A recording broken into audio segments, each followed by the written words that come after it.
that was just crazy stuff. We would never, ever jeopardize our national security, ever, with allies like Canada, ever.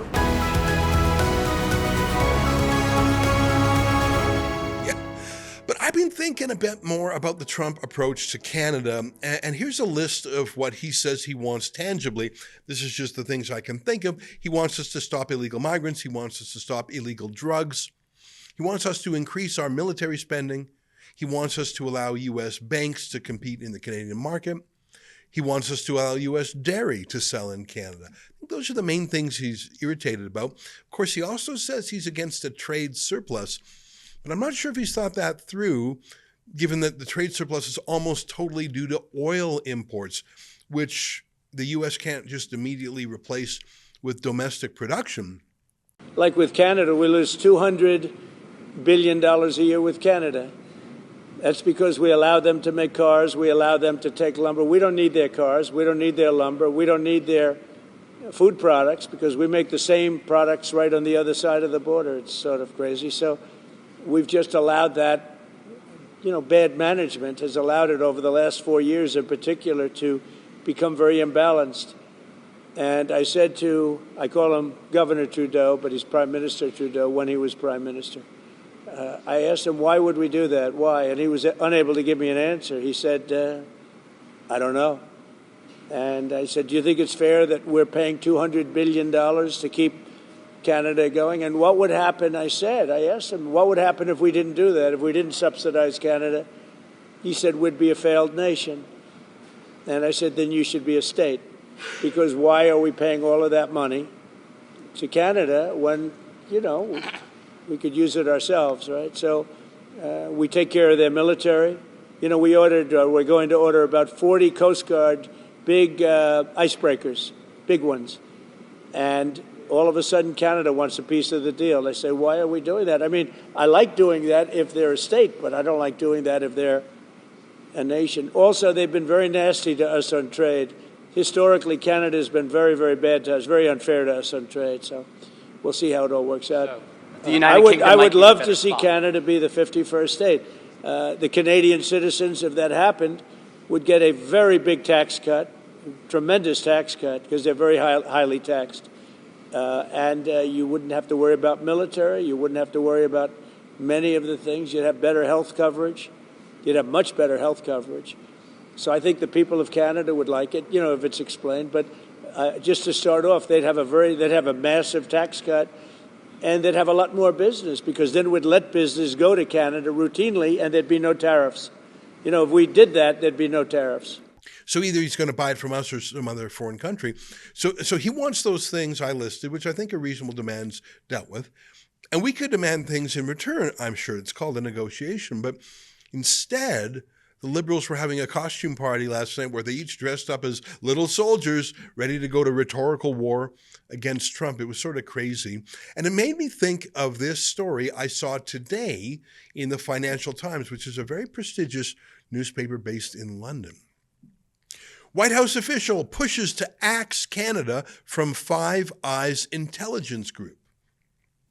A top White House official has proposed expelling Canada from the Five Eyes intelligence sharing network as Donald Trump increases pressure on the country. He talks about turning into the 51st U.S. state.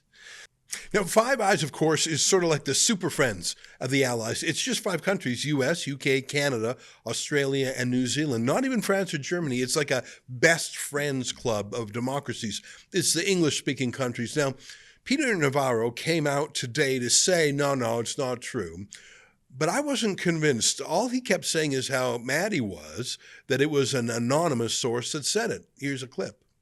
This nonsense from the Financial Times is a product of a culture in the media where they report stories and never name their sources.